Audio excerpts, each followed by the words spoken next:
Hello, everyone. Mia here from Resonance Astrology, and welcome to my channel. Today, we're going to take a look at one of the more significant Mars transit this year. Mars is entering the sign of Capricorn, its sign of exaltation. So, Mars is doing extremely well here. Last time we had Mars in Capricorn was January 2024. So, it's been a while since we experienced Mars and the real strength of Mars and its potential. And because this transit is so dense and layered, I'm going to walk you through it step by step.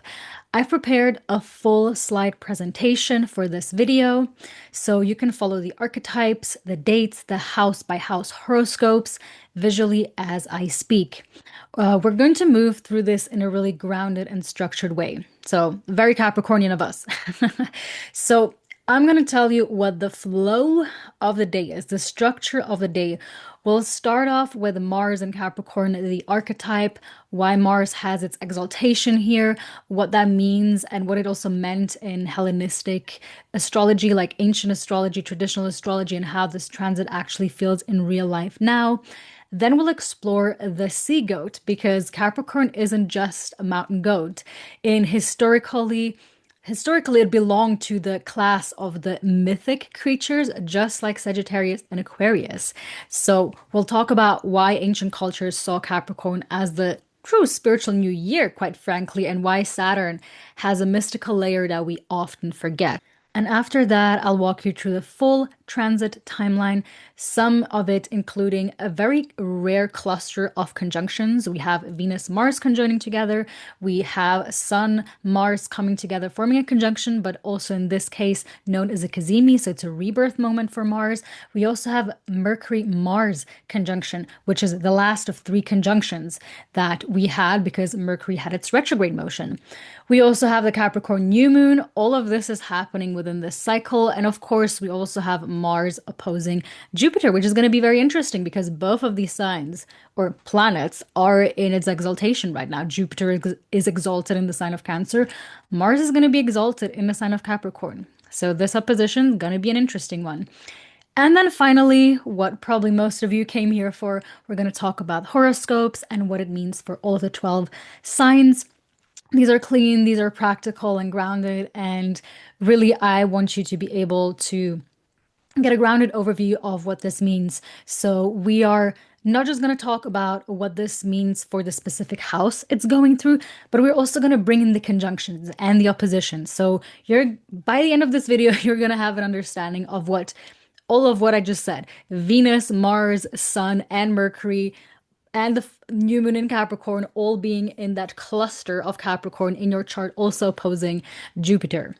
Okay, so all the timestamps are going to be down below in the description, and I'll see you just in a bit with the presentation. So, hey everyone, we are back with the Mars in Capricorn presentation. Why did I choose initiation, effort, and exaltation? Well, first of all, I mean, Mars is exalted in the sign of Capricorn. It really functions its best here. It's very clean, it's very precise, it's strategic, and it's a lot of stamina. We have to think of the sign of Capricorn here in general, since Mars functions in Capricorn very well because Capricorn is ruled by the malefic planets. Okay, both Saturn and Mars do extremely well in the sign of Capricorn. And we need one sign that exemplifies this because here in the Northern Hemisphere, Capricorn comes right at the beginning of winter, and we need strength, stamina, and strategy to survive the harsh winter. So, think of Mars as this very long-term strategic planner, okay? Like Mars in Aries does extremely well because it's very initiatory, it's very brave, and it's very courageous. It's a go-getter. It goes out and does the things. And Scorpio, Mars is very much like a sniper. It's strategic in the way that it has the overview. And then in Capricorn, Mars isn't the soldier in the front that is brave and courageous, isn't the sniper. It's the warlord. It's the one that is in the background that has the view over everyone and everything and is strategically placing people. So this is why Mars functions extremely well. Pair Mars with a sign that is ruled by Saturn. It gives it gives you an unstoppable stamina and soldier that stands up again and again and again. And this is why Mars does so extremely well in the sign of Capricorn. Um, this is, there's a lot of intention with this Mars when it's in Capricorn. It's almost like a chess player. I like to think of it as a chess player. You got to think long term. There's got to be a strategy. Um, yes, there's also, by the way, just a quick plug. But next week, if you don't know, I have a Meet the Planets podcast where we deeply talk about the planets. And next week, when Mars moves into the sign of Capricorn, we're going to release the Mars episode. So this is actually a perfect opportunity for you to get in touch with Mars. We also talk about dignities there. I don't want to go too much in depth about Mars and exaltation here because this is really like we talk so much in that video. It's like a podcast episode. You get over 2 hours of us deep diving into Mars.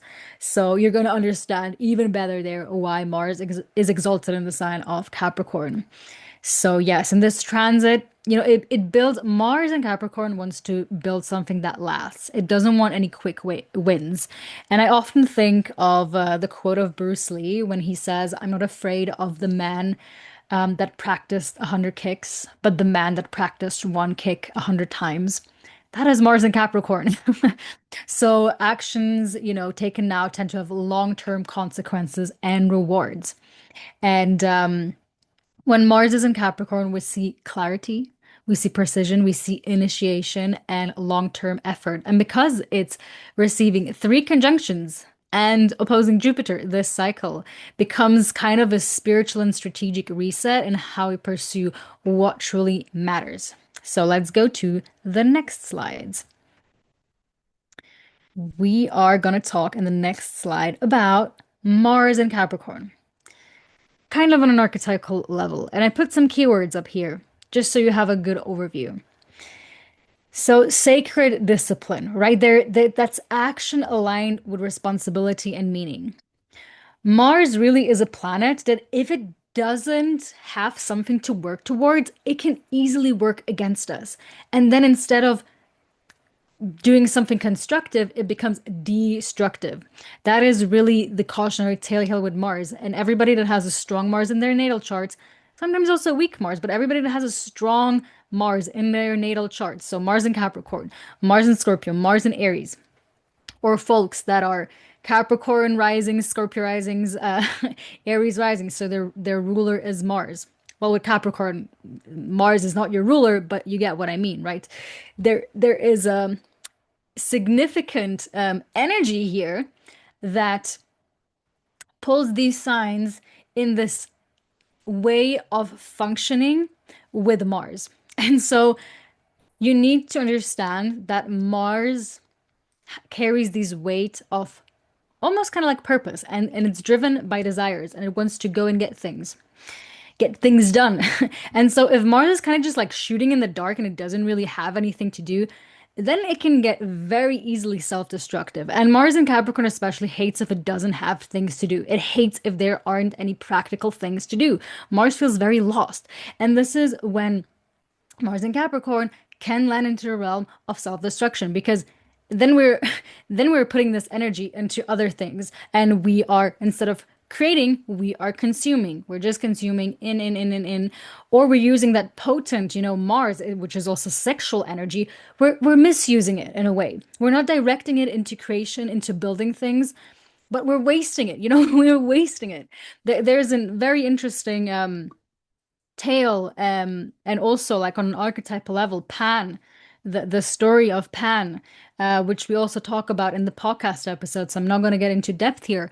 But Pan, the horny goat. And then Pan actually learns how to yield that power and wield that power of that Mars, which then lends itself to such extreme strength. As the Spider-Man quote goes, with great power comes great responsibility. That is Mars in Capricorn.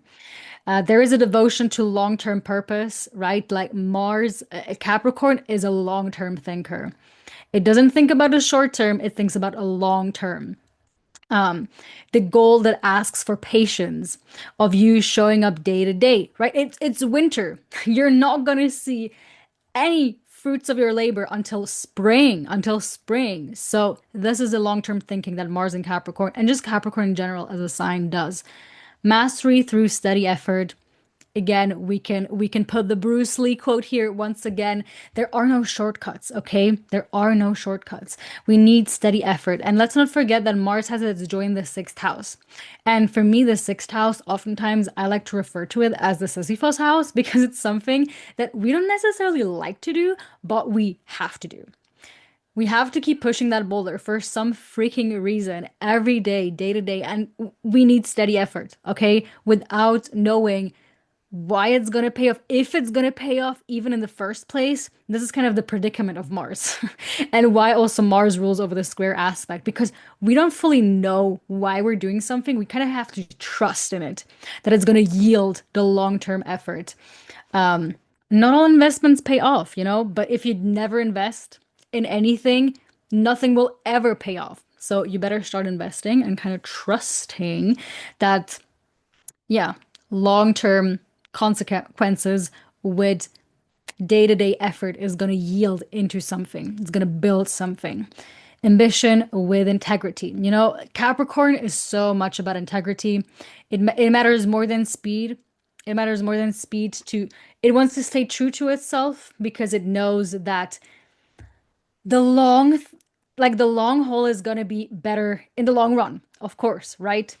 It's kind of the same thing when we think also of Venus, like Venus in Capricorn, because it's Saturn, right? And Saturn likes to think about the end of life. It's that Mars in Capricorn that is like, is what I'm doing right now gonna pay off when I go and rent? Like that's how far Mars in Capricorn looks in the future. Is this relationship that I'm investing in right now, can I imagine myself sitting on the porch with this person when I'm 90 years old?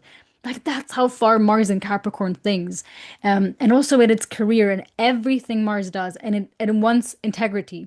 Because at the end of the day, Mars and Capricorn knows, even if I reach that mountaintop alone, like that's not going to be fulfilling. Like that I feel like that is maybe an uninitiated Mars in Capricorn or Capricorn energy in general.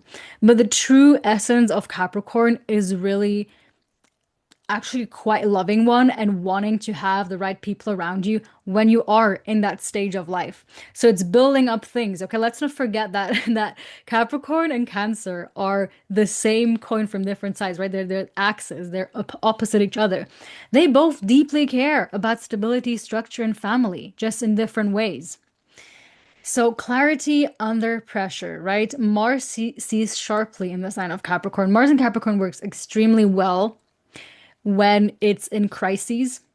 It actually works the best when it's in crises because sometimes it almost feels like when you have an overpowered Mars in your chart, it's like day-to-day life sometimes can feel very intense and like unnecessarily complicated because you can't like fully exacerbate that Mars and Capricorn energy. But then when it's actual crisis moment, it's when you read under the job description, keeps a clear head under pressure. Like that's Mars and Capricorn. Building what endures. Again, structures, commitments, legacies. Mars and Capricorn is concerned about the legacy it leaves behind and who it wants to have when it's 90 years old at the table. That's such a good imaginary exercise for when Mars is in Capricorn. Think of your imaginary table and and you're 80 years old and you're like, who is sitting there? Who is sitting there? Who are the people that you want to have at that table? Very important question to ask while Mars is in Capricorn. How you want the table to look like? How you want that house to look like that you're in? Yes, we are now going to talk a bit about the Sea Goat archetype. Don't want to get too much deep into it, but I think it's very important to mention because I'm one of the people that is vouching for desperately bringing back the Sea Goat, bringing back the mere goat. I feel like it gives Capricorn so much more flavor. Something in me makes me very sad that we kind of stepped away from the Sea Goat and turned it into just a goat Because in ancient times, Capricorn was one of three mythical signs alongside Aquarius and Sagittarius. Right now, we just have these two, and Capricorn kind of isn't the mythical sign anymore because it's a goat. But in ancient times, Capricorn was also a mythical sign because this creature doesn't actually exist. So it was a mythical creature. Um, and in a lot of calendars, Capricorn, the winter solstice, marked the new year, the rebirth of life, because it is the rebirth of light. Like, yes, we're entering the winter, and it's still dark, but the light is slowly returning. Conversely, what we have on the opposite end when we have Cancer, right? And it's actually, I feel like it's a very death rebirth axis in that way because Cancer can go to the bottom, and it's almost like this is where this creature gets reborn. The mere goat that then can swim up again, rise up again, remembers the depths, and ascends towards the peak, and then it transforms again into a crab, you could say, and then dives into the ocean again. Yes. And I think also this reveals Saturn's kind of hidden nature as a keeper of spiritual endurance and a lot of mysticism. I feel like Capricorn is underrated in how mystical it is, but also Saturn is very much underrated in how mystical it is. Because for a long, long, long, long, long time, Saturn was the only, like the last planet that we could observe with our naked eye. It kind of technically still is. There's instances when we can see Uranus in the sky with the naked eye. And Saturn still is the last of the seven inner planets. But for a long time, we only had the seven inner planets. We didn't even have the outer planets as we do now. And so Saturn didn't just rule what was within the bounds and within this world, it also ruled the mystery that was outside, the mystery after death. This is why Saturn has to do with death and decay, because nobody actually knows what happens on the other side.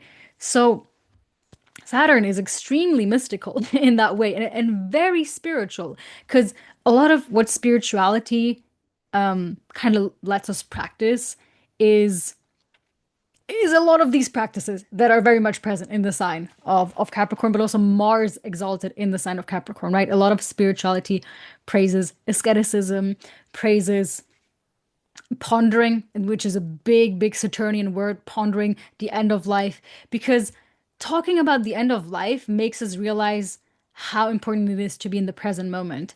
And this is what Mars and Capricorn does extremely well. That's why it's so strategic, because it thinks about these things. It doesn't just think about the short-term consequences, it thinks about the long-term consequences. And it only negates when the long-term consequences make sense of its actions. So I wanted to bring this Sea Goat archetype here because it's so, and isn't this picture just so freaking gorgeous? I love it so much. Great. And now let's talk about the transit timeline. Very important. So here's an overview of the key dates in this Mars and Capricorn cycle, but I want to walk you through it with a little more nuance so you understand the actual narrative arc. Okay, so I'm going to say a few words from all of the transits. Feel free to screenshot this slide if you want to. So December 15th is the day that Mars enters the sign of Capricorn. And also, if you notice here, pretty much all the transits that are actually significant start in January. So like Mars enters Capricorn, there isn't even really a lot going on. Yes, so this is the moment where Mars enters its sign of exaltation, December 15th. And this is next Monday. So we shift from a more scattered action-oriented effort, which is Mars in Sagittarius, to more clarity and precision. And then on January 8th, we have the Venus-Mars conjunction. And as you can see here, there's a lot happening. Like first, there isn't really a lot happening, and then it's like boom, we get everything all at once. So, Venus Mars conjunction. This is a union of desire and drive. This can bring agreements, collaborations, reconciliations, or simply a sense of alignment between what we value and what we're willing to work for. And then on January 9th, immediately we also have Sun Mars Cazimi moment. So, this is when the Sun and Mars conjoin together, but when the Sun is also at play. It's a rebirthing moment, right? Because it's like it's at the heart of the sun. Mars is at the heart of the sun, and this is really like a triple Cazimi moment because Venus does this just a few days prior. So we really like we can group all of them together here. But Sun Mars Cazimi is the purification of Mars. This is the heart of the cycle, a reset of direction, purpose, and willpower. The sun burns off what is unnecessary and reveals a new clarified intention. So definitely watch out for these dates. And then one day later, we have Mars Jupiter opposition. So, really, this whole cluster of conjunctions, of this triple conjunction, is also right opposing Jupiter. This is where access meets discipline, action meets expansion, and this can bring momentum. Am I saying this word right? This can bring momentum, big decisions, or a sense of reaching upward towards something larger, but it can also show where we have overextended ourselves. Then on January 13, we have a Mars Chiron square. This is a moment of friction around effort, injury, confidence, or vulnerability. I'm not going to be focusing so heavily on this in the horoscopes, but it's part of the texture of the cycle. Then on January 19th, we have, for one thing, Mars Mercury conjunction, and we also have that Capricorn New Moon, both on the same date. So, this is where words meet willpower and mind meets strategy. This is a potent moment for planning, reorganizing, committing, signing, deciding. This new moon seeds the entire next month with this Mars Mercury precision. And this is one of the well, not one of the, it's the last of one of the three Mars Mercury conjunctions. We already had the first Mars Mercury conjunction in the sign of Scorpio, the second one in Sagittarius, and now we're getting the third one in Capricorn. So, yes, we are finishing something. Truly, it is really we're finishing the cycle, and then we have that Capricorn new moon. So it's really we're going into something new beginning of January.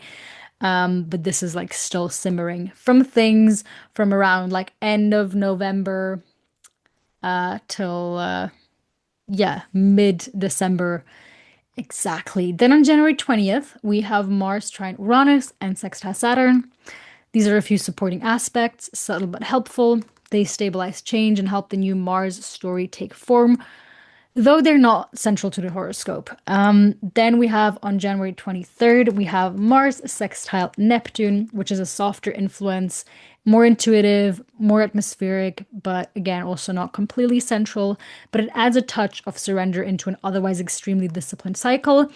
And just a bit later on that day, on the same date, Mars enters the sign of Aquarius, and this marks the end of the exaltation period and the beginning of an entirely new Mars chapter. Yes. So, with this, we can slowly get into the horoscopes. So, for the horoscopes, I will focus primarily on the major conjunctions in Capricorn. So, Venus, Sun, and Mercury with Mars. This is why you see a whole cluster here. It was hard putting all of this into one chart, but here we have it. I did my best. Um, and also the new moon, okay, right? And Mars has this red hue around it, so and it's the biggest one. So you're like, okay, this is Mars. Yes, and obviously Jupiter opposition, right? So I'm not going to be interpreting every single aspect because not all aspects are equally meaningful when we zoom out of the lived experience. So the horoscopes are really going to be focusing on this opposition and the conjunction part. Um, yes. So before we get fully into horoscopes, I just recommend listening for your rising sign because that's the sign that actually determines the house topics we're talking about. But if you don't know your rising sign, you can absolutely listen for your sun sign as well. It will still give you meaningful insight just from a slightly different angle. Okay, and we're gonna start off with Aries suns and Aries risings. Hello, dear Aries. Mars is activating your career, your public reputation, and your long-term path. This whole cluster here is activating your 10th house. So, a powerful moment for recognition through mastery and taking authority or committing to a direction. Let's not forget that you are ruled by Mars, okay? You're one of the signs that is ruled by Mars. So, whatever Mars is doing is extremely important. And it coming here in your 10th house, like this is very, very prominent. It's automatically also influencing yourself because this is the ruler of your chart. And so the multiple conjunctions in Capricorn will definitely sharpen your ambition and make your steps into wherever you're going inevitable. And the Mars Jupiter opposition, which is activating your fourth and 10th house axis, kind of is asking you here, how do your professional duties support or strain your emotional life and your private life and your home life, right? There needs to be an emotional, nourishing balance when you get back home from your work. Otherwise, this can get extremely also destructive. Okay, don't take care to not overwork yourself, dear Aries. So choose the actions that strengthen your foundation and not just your image. So moving on to the sign of Taurus, dear Taurus suns and Taurus risings. Mars in Capricorn is activating your ninth house, as you can see, this whole cluster here. So this is a disciplined expansion phase for you, right? The ninth house rules over our studies, over teachings, what we are learning, what we are putting out there into the world, or also sucking in from the world, right? It's belief systems, it's about long distance travel as well. So Mars wants you to formalize something, a path of study or a spiritual practice, or maybe a worldview shift. Mars wants you to get more serious, right? You usually you're a Taurus, so your ruler is Venus. Mars is in detriment in the sign of Taurus, so it's not like you vibe so well with Mars, the planet, but it's in your ninth house, so it's forming a beautiful, lovely trine to your first house, right? And that's very good. We love that because that means wherever you're going, wherever you're heading, is it mentally, spiritually, or however, like it's very supportive for you, right? And the Capricorn cluster gives you clarity about what you want to truly believe. Okay, it's coming. And if not, you give yourself permission to go after what you believe. And then we have the Mars Jupiter here across your ninth and third house axis, right? This is restructuring how you learn, how you communicate, and how you share your wisdom, right? There's got to be some nourishing. The third house is also about your daily rituals and practices and what you do. And I feel like if you want to do this and you want to go out into the world and share your wisdom and all of that, like just look at your daily routines, do something nourishing. Okay. I love Cancer for you in your third house. That means you do extremely well in like nearby environments that have bodies of water. If you ever feel lost, go nearby a stream of water. Like that will literally do so much good, and you'll be able to focus on this so much better. Like this is where you take care of yourself, and this is your output when Mars is in the sign of Capricorn. Okay. So basically, you want to be truthful, you want to have integrity, and this becomes a daily practice, not just an idea you want to materialize. This is what I have for you, dear Tauruses. Moving on to the sign of Gemini, Gemini suns and Gemini risings. Welcome. Mars in Capricorn is going to activate your eighth house. So, this is where your energy goes into depths, into shared resources, into contracts, into psychological excavations of your mind or old entanglements. Mars and Capricorn wants to cut cords with precision. You want clean endings, clean boundaries, clean energy exchanges when you're doing things. If you're signing any contracts, or there's also, the eighth house is the house of debts, other people's money. Okay, if there's any mortgage or what is the name? Like taxes, anything that has to do with other people's money coming your way, just double, triple check. Double, triple check. There might be a lot of a lot of involvements that other people want to have in your life right now. So And especially also the Kazemi moments, they illuminate what has been hidden, what has given you leverage or insight, and also the forces that are sometimes wearing you down. Yes, and then we have, Mars and Jupiter across your eighth and second house, and they kind of are asking you right now, what do you owe and what do you value? Okay, when the eighth and second house are activated in axis, it's always about establishing a certain balance between where am I overextending and where do I need to take care of myself? Like, where are other people influencing my life too much and where do I need to take care of myself? Because you have Jupiter going through your second house right now, which is so much about learning to take back your power to yourself and like fill your own cup first. Fill your own cup first. Fill your own cup first here before you go out and deal with these people because you're going to be dealing with a lot of what people want to infuse into you, be it their money, which can be positive, right? But sometimes it can also be annoying because it can be about like all the entanglements we have with other people, which can be pleasant, can also be unpleasant. So there's a major rebalancing of energy that is going on in your life, dear Gemini, which I am excited for. So this is what I have for you. Dear Cancer, Cancer suns and Cancer risings, Mars in Capricorn is in your seventh house. Okay, so this is happening across your seventh and first house axis, which means it's prominent, right? Because it's about you just as much as it is about other people, people that are close into your life. A lot of your initiation this time around is going to happen through relationships, which can be, it doesn't just have to be romantic. It can also be close friends, like in intimate friendships, not it doesn't have to be on a physical level, okay? It can also be therapists. It can also be therapists, just somebody that knows you deeper than the average person. Like these are the type of seventh house relationships we are referring to here. Mars in Capricorn is gonna ask you to clarify your commitments, your boundaries, and the terms of your partnerships. Sometimes it also can be that these are coming from your partner or from your close friends. Okay, it might not be that you specifically are the one doing it, but that other people are doing it for you. And they are the one redefining and clarifying commitments and boundaries and the terms of the partnership. So the conjunction series brings a key conversation or decisions when it comes to that. And the Mars Jupiter opposition across your first and seventh house axis, there is a tension between self growth and relational obligations, right? There is a huge need for you with Jupiter in your first house to take care of yourself, which we love. Your Cancers, please do not stop taking care of yourself.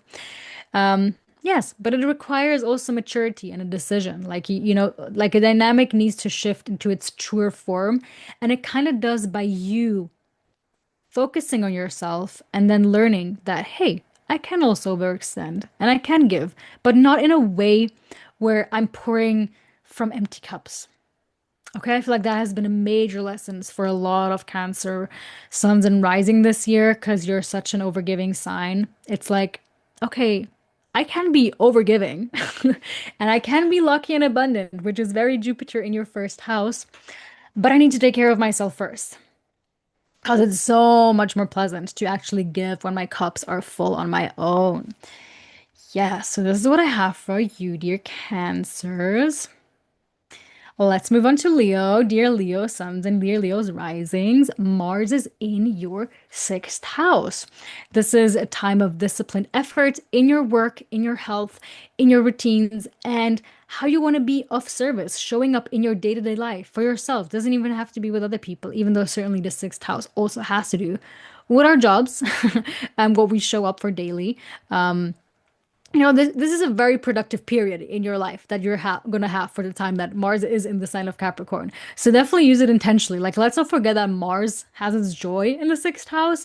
So you, Leo, have this unique constellation where it's like you have you're always gonna have Mars when it is in Capricorn in its exalted form in the sixth house where it already has its joy. So this will be an extremely productive period if you want it to be, if you want it to be. So the Capricorn stellium helps you create systems that reduce the chaos. Just obviously also, something I said in the beginning, sometimes Mars can be a bit self-destructive.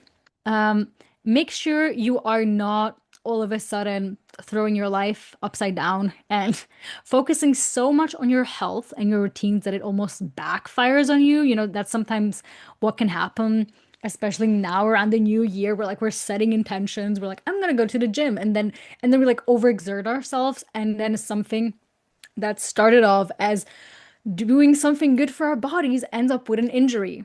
And where are we now, right? We created unnecessary chaos. So just look out for that, dear Leos, right? Mars Jupiter is also across your sixth and 12th house axis. So this highlights unconscious habits versus conscious discipline. It is almost, I feel like, a bit of a detox cycle for you here, which is like physical, digital, and emotional. Like a lot can happen with you right now. And honestly, dear Leo risings, like you're being prepared to freaking shine next year because when Jupiter moves into Leo in your first house, like you're gonna be the freaking star. Okay, I said freaking so much right now. So do embrace being a bit more underground right now and keeping things low key. Like this is what you should be doing. It's that effort that is invisible, is that glow up moment, right? Where it's like now now you're being underground, you're doing the things, and then next summer when Jupiter moves into Leo, it's like glow up time. Hello, hello, who is that Leo? Unrecognizable. So, yes, do keep things low key because next year is gonna be, you're gonna shine, you're gonna be the star. Okay. Virgos, Virgo suns, and Virgo risings. Mars is in your fifth house, which is forming a trine to your rising sign, which we love. Okay, so Mars here is gonna bring forth creative discipline, structured joy. Mars wants you to commit to a passion. If you have children, maybe to a child, commit to them, or a project, or your own. It doesn't even have to be a physical child, right? Because not everyone's going to be a mother or a father in this instance. It can sometimes also be committing to your own inner child, which is a very healing thing to do, or just something that requires your heart and your precision and your full on devotion and passion. The Kazemi cluster is definitely going to bring breakthroughs when it comes to your inspiration, how you like want to show up creatively to the world. How do you want to invent yourself or reinvent yourself? It's also a time, the fifth house is kind of the house where it's everything that brings joy into our life. Um, and I know this is sometimes hard for you, Virgos, because when we think of a Capricorn ruled fifth house, it's not necessarily something that we would associate with joy. But I do sincerely believe that everybody experiences joy in a different way. And once you embrace that you experience joy and pleasure in ways that maybe not the average person do, maybe you're like, you know what? I don't like going out. And that's completely fine. And I love being at home and listening to, I don't know, classical music and having a non-alcoholic drink. I love doing that. And like once you embrace that, like once you truly embrace that and it gets personal, you're like, that's just who I am, it gets so much easier. And I feel like that's what Mars and Capricorn and all this agglomeration here, quite frankly, want you to do. And realize that, hey, maybe I don't experience pleasure and fun in the way that a lot of people do. That doesn't mean that I cannot have fun the way on my own terms, right? And we also have this Mars and Jupiter opposition across your fifth and 11th house axis, which, there's definitely a tension between personal expression and community obligations, right? So you want to make sure there is a balance there, right? So sovereignty matters, right? And it's that what I kind of talked about before. It's like go and have fun on your own terms because you're ultimately going to be feel so nurtured with your community here with Jupiter in the sign of Cancer. Yes. So this is what I have for you, dear Virgos. Going to Libra suns and Libra risings. Hello, hello. Mars in Capricorn is activating your fourth house, and Jupiter is in your 10th house, right? So these are houses that are in square relationships to you, to your first house. This can definitely bring in a bit of tension because it almost feels like a bit of a T square, right? I mean, not almost feels like it kind of is. Um, you're going to have to watch out a bit more because a lot of this is going to influence and come back at you and how you are dealing with things. Right now, your foundations are being reforged, your home, your family, your ancestry, your living situation. So, Mars in Capricorn is bringing decisive action. You know, it's like moving, repairing, restructuring, boundaries, what needs to be done so I feel safe and sound in my base, in my home. Home with the fourth house doesn't always even have to necessarily mean physical home, although it certainly oftentimes can be. It can also be just our body, the base of our soul, which is the first and foremost home that we are living in our meat suits.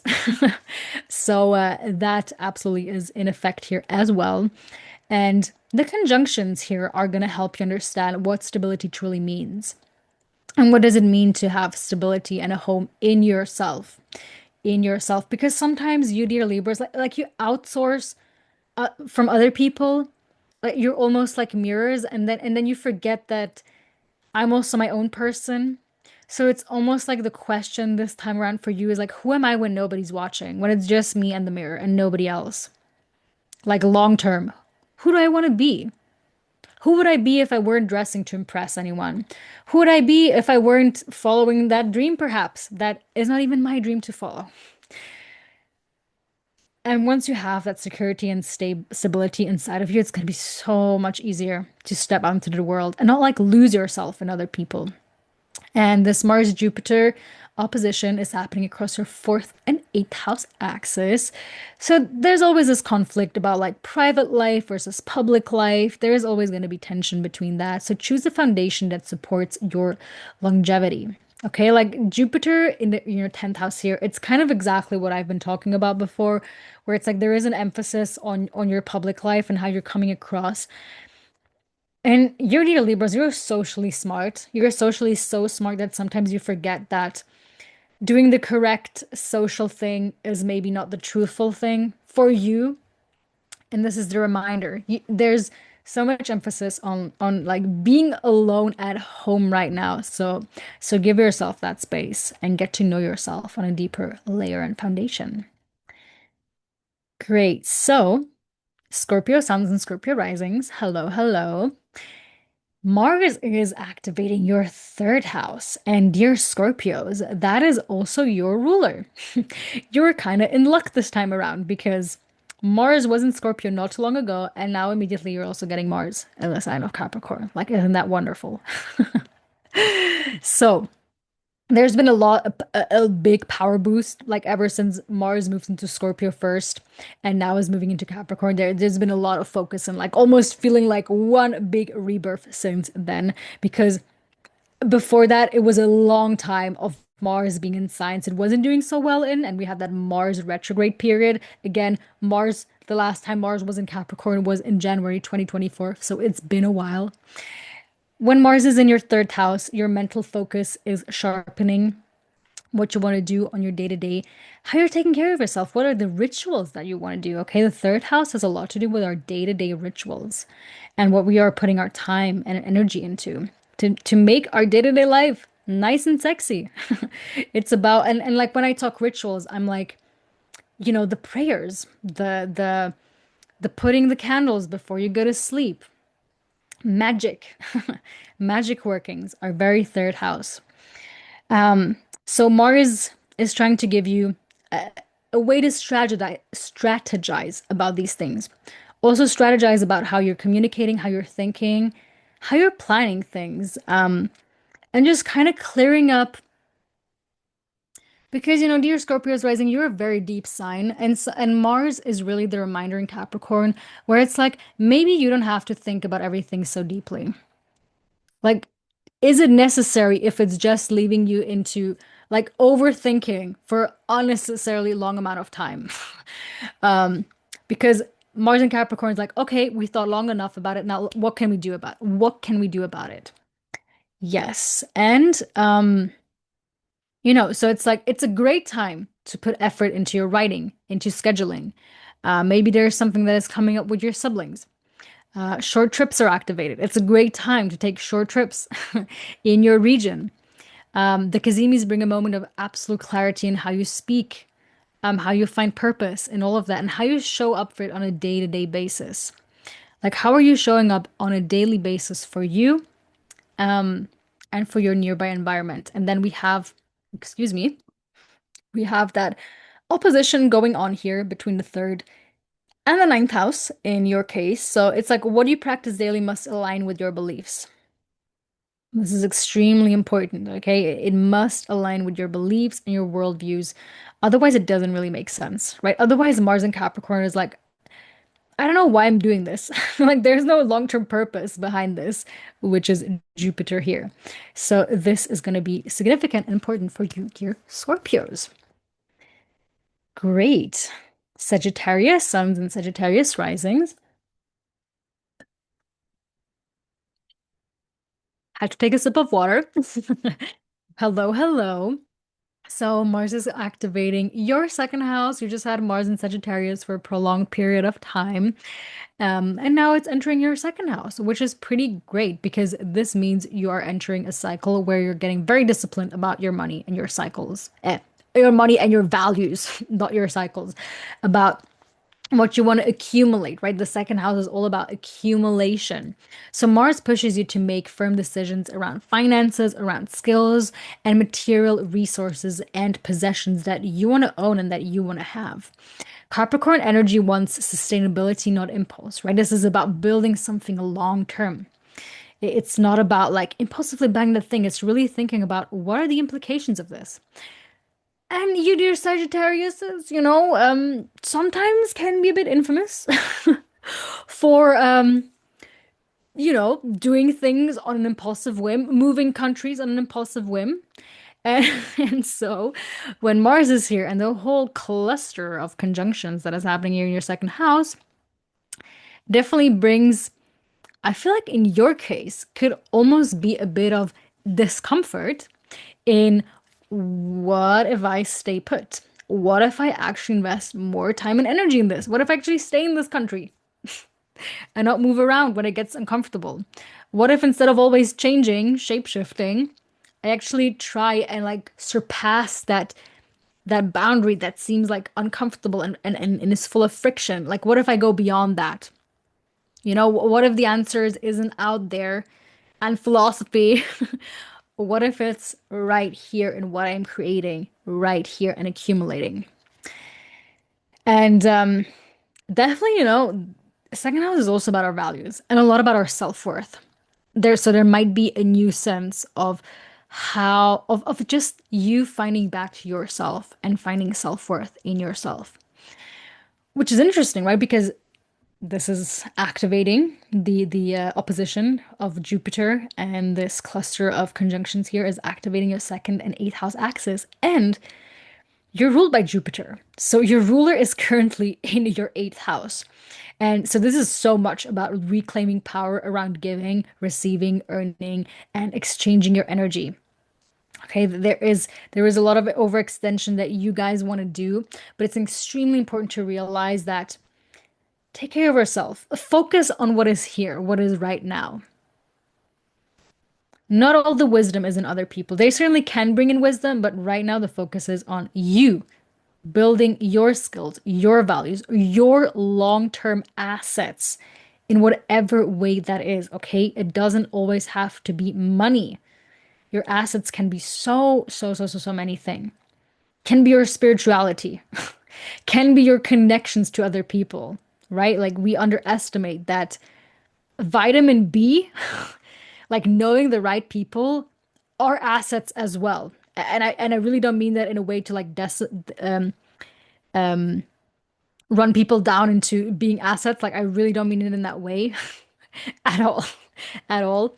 But like knowing the right people can get you to places, can get you to places. So like don't underestimate that. Don't underestimate that.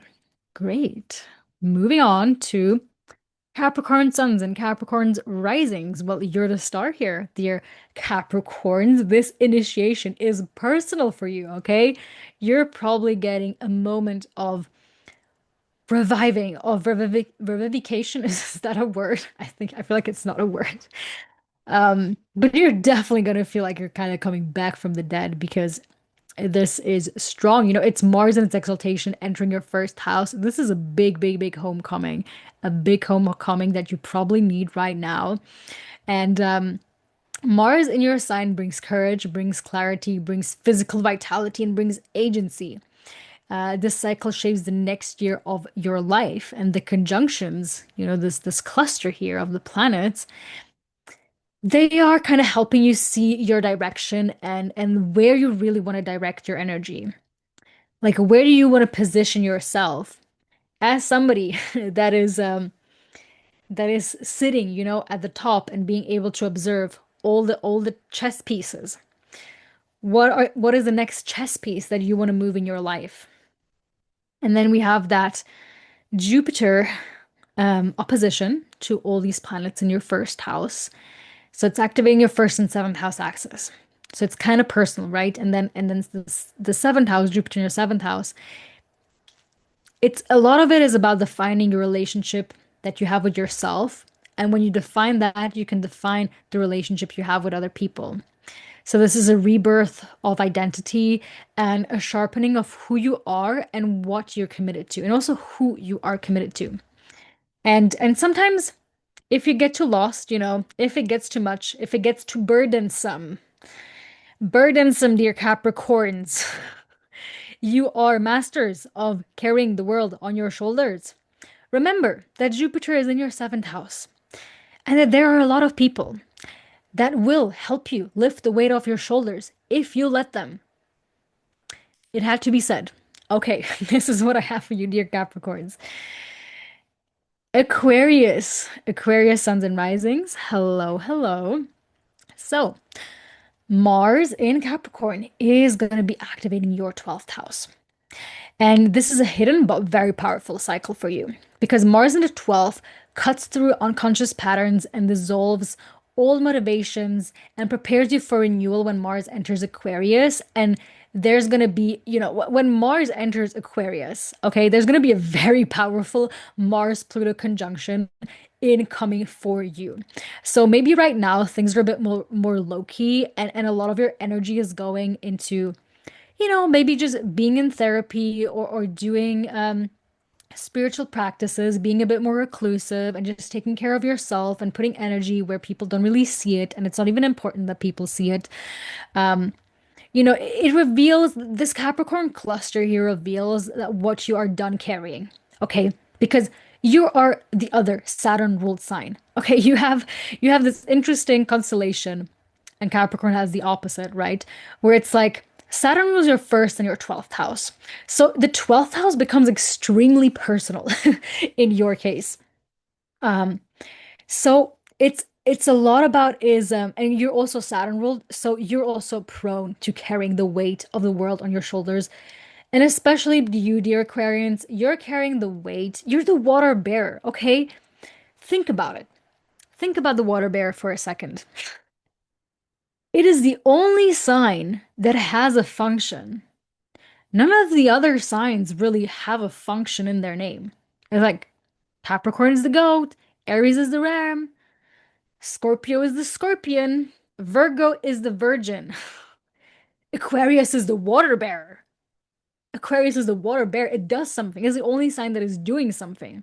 And so oftentimes your dear Aquarius is you're holding the weight on your shoulders about like humanity. And sometimes you feel like you're holding the weight of humanity on your shoulders.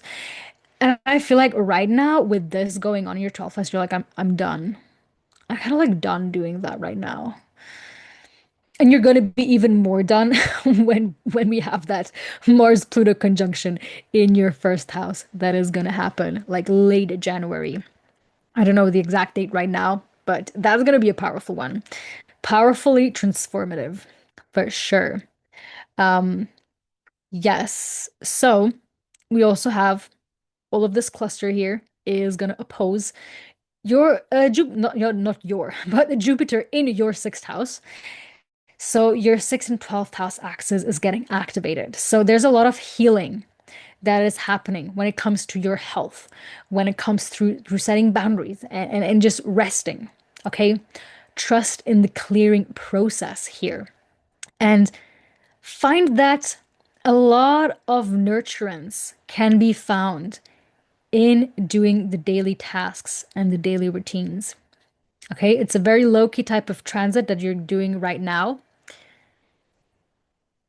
And then there's gonna be a lot, okay? Because after that, all of this is kind of gonna be entering your first house, and then don't worry, there's gonna be a lot of first house activations. So right now, it's completely fine to be a bit on the low and just focus on doing the things you want to do in a more hidden realm. Which it's like I feel like you naturally want to do that, dear Aquarius. Is like you're naturally not really a very like public and loud sign.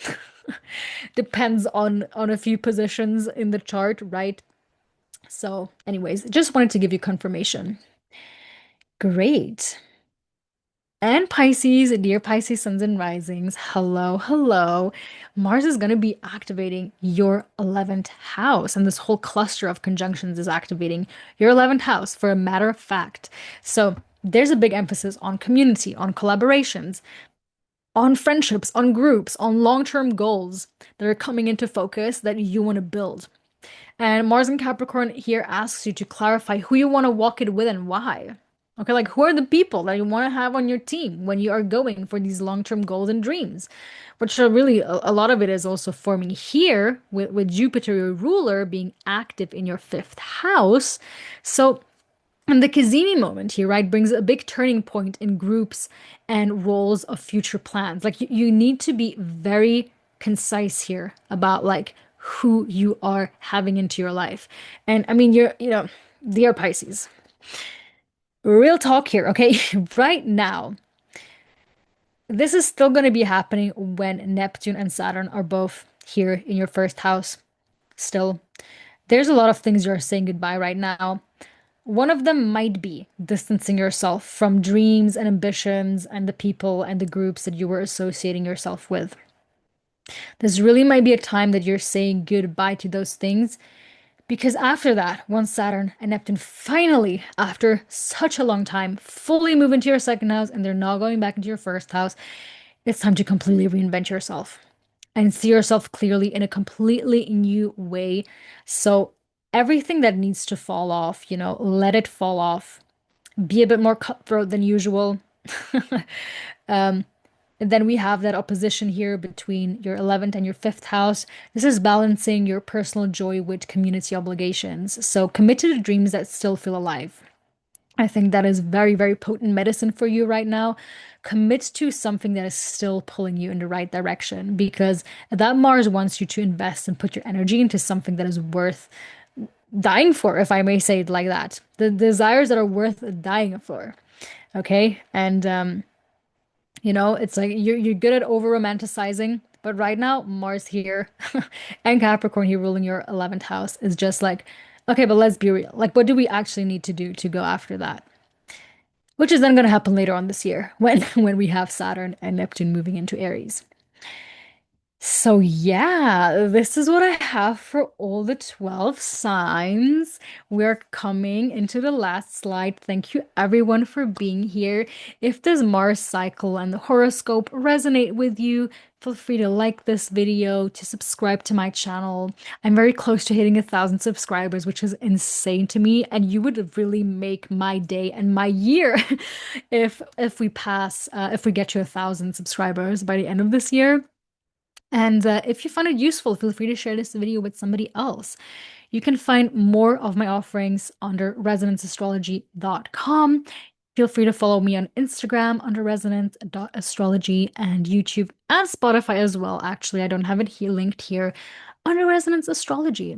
And stay tuned for the Meet Mars episode coming next week. Let me stop sharing the screen so we see each other one-to-one like that.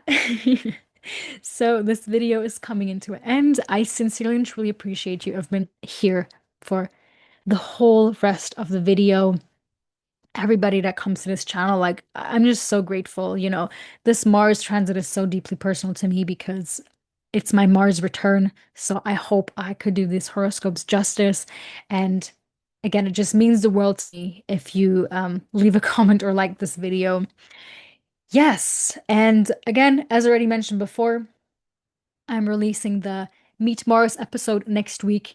It's uh it's really it's such a good episode. I love talking about Mars as a Mars ruled person and as somebody that has Mars natal in Capricorn. You can gain I have a lot of personal insights that I'm sharing there, and I did it with a friend.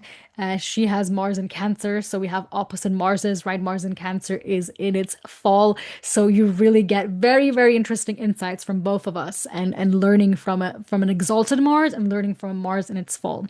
This is coming up next week.